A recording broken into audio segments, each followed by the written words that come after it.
अब पेट्रोल आलमी मंडी में सस्ता हुआ है तो जो शहबाज शरीफ साहब तकरीरें कर रहे थे, बाकी लोग कह रहे थे कि जनाब क्योंकि आलमी मंडी में महंगा हो गया लिहाजा हमने अपना सस्ता पेट्रोल भी महंगा कर दिया। पेट्रोल का आपके पास ज़खीरा पड़ा हुआ है, आपने बहुत सस्ता ख़रीदा हुआ है तो सस्ता बेचे ना लोगों को, जब महंगा आएगा तो महंगा बेच लेना।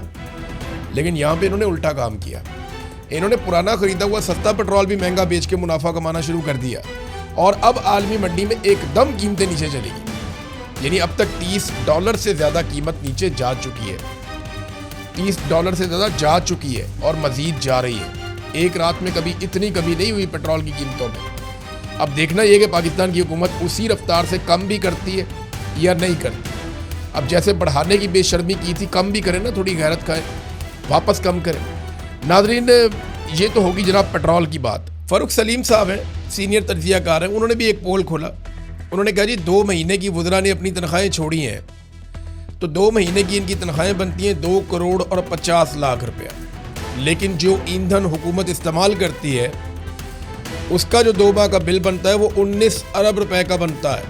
यानी ईंधन का बिल 1,000वां हिस्सा है ये तनख्वाह जो है ईंधन के बिल की। तो ये कौम को हमेशा बेवकूफ़ बनाते हैं। शहबाज शरीफ साहब ने कौम से खिताब भी किया, बताता हूँ मैं क्या बातें कर रहे थे।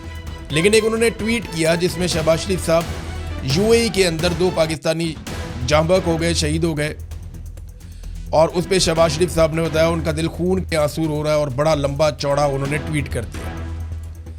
लेकिन कराची के अंदर अमेरिकी कौंसलेट के बाहर गोलियों से भून दिया गया 1 दर्जन पाकिस्तानियों, उसके बारे में शहबाज शरीफ ने कुछ नहीं बोला क्योंकि वो अमेरिकन ने मारा था मुबैना तौर पर। यानी अमेरिकन मारे 1 दर्जन पाकिस्तानी भी मार दे तो शहबाज शरीफ नहीं बोलता।